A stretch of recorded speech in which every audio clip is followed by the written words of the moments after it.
I used to do house calls in the hills of the Appalachian Mountains. Many of my patients lived off the grid and did not have running water or electricity.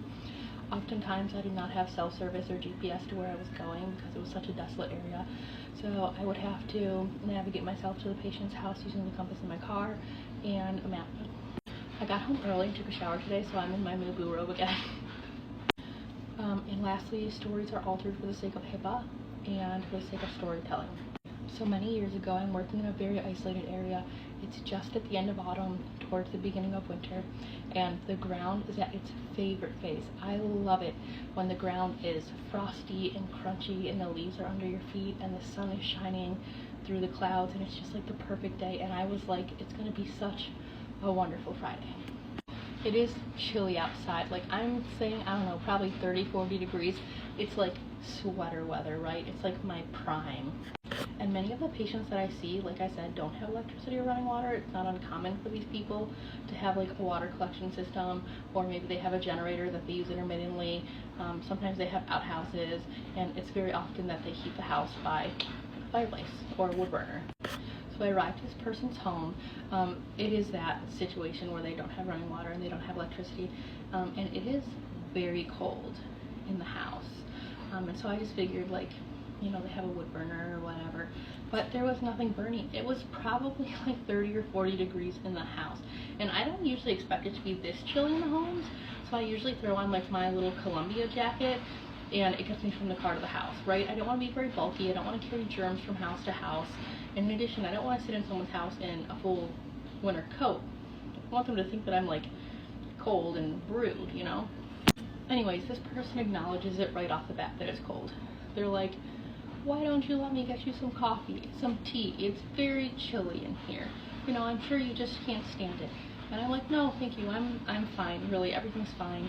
Now, setting-wise, we're in like kind of like a little cabin. I'd say it wasn't a log cabin, but it was very cabin-esque, if that makes sense. And one person lives there, and they are quite old. Don't actually look very old though. And now I always ask these people what they do, because I aspire to be quite old and look good. Like, this person looked very young. So we're chatting and starting the visit, and again, this person goes, let me get you some coffee, let me get you some tea, you look like you're just freezing. And again, I am freezing, but I'm not going to complain. I'm not going to say anything. And I'm starting to get fidgety. Like, I'm really cold, and I have my hair tie. I like to sometimes wrap my hair tie, my black hair tie, you know what I'm talking about, like around my thumb a few times. And there's always a little bit of hair around my hair ties. I know, I shouldn't rip them out, but I do. This is pertinent to the story. So I'm fidgeting around, I'm playing with my hair tie, it has some hair on it, right, whatever. And then this person finally is again like, you look like you're freezing. Let me get you some coffee or some tea. And finally I'm like, okay, I mean, what could it hurt, right? So I distinctly remember they bring me this coffee, they bring themselves some coffee, they bring me some coffee in like a little mug. It was kind of like a teacup. And I like put my hair tie down like right next to my mug on the table, and we're sipping the coffee and we're talking. Now we're midway through, almost halfway through the visit, and nothing has really gone off task. Like, we're getting things done, we're having a very productive visit. I've explained a couple of things. We're talking about going back on one of the medications that had been discontinued, and this person starts talking about, oh, to be young, and your hair is so thick, it's so beautiful, what do you do with your skin? And I'm like, it's crazy that you're saying that, because I was just looking at your skin and I was looking at your hair and like your age, and you just look so good for your age. Like, it's wildly impressive. You must be doing something right. And they just laughed, and they were like, no, nothing in particular. So we get done drinking our coffee, and I have a teacup here for a brief but important demonstration, and it's going to explain to you what went so wrong with this visit. I have my cup. I am drinking out of my cup. You know, I like to wear lipstick. I usually wear lipstick. I put my cup down, okay? It's not even empty all the way. The person picks up my cup, takes my lipstick, and licks my lipstick off the cup. At this point, I'm like, but I'm not going to say anything. I'm trying to control my eyebrows because I'm still in this person's house and I don't really know what to make of it. It was odd, but okay. They do not address this action at all. They just licked my lipstick off the side of the mug, of the cup I was drinking out of. Didn't drink any of the contents. and just put it down, and they're just looking at me, listening, as if nothing had happened. We finish up the visit a few minutes later, and I'm like, okay, thank you for having me. Very nice to meet you. I'm glad we got all of this done. And I go to reach out to grab my hair tie, because, you know, I was fiddling with it. I'm freezing. And my hair tie is gone. Like, my hair tie that I had my hair tied up with, it's gone. Now, I have one in my hair, right? 'Cause I always have one, and I usually have a spare. So I'm like, I know it was here. I know for a fact. And now my brain is going into overdrive trying to figure out why this lady decided to consume my lipstick and steal my hair tie that had a sample of my hair on it. So I decide I'm out. Absolutely not. Absolutely not. People are strange. They do strange things. Sure, I'm sure I have a tendency to overthink it, but one thing I'm not going to do is wait around to figure out why these weird things are happening. Why? Why are you consuming my cosmetics and taking my hair tie with my hair on it? I turn around, I'm going to leave the house. We're walking past the wood burner on my way out of the house, and she actually stops while I'm on my way to the door to light the wood burner, to turn the heat in the home on. And I'm like, well, this person has a way to heat the home. Why is it 30 to 40 degrees in here? And I'm like thinking, like, why is it 30, 40 degrees in here if you have a way to heat the house?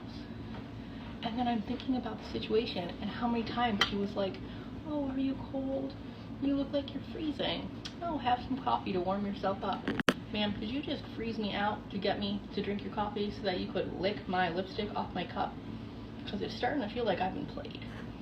At this point, I'm like, absolutely not. Absolutely not. I don't want to know what's happening with my hair. I don't know why you wanted to consume my lipstick. I have no desire to stand here and figure it out. So I walk out of the house and I get into my car.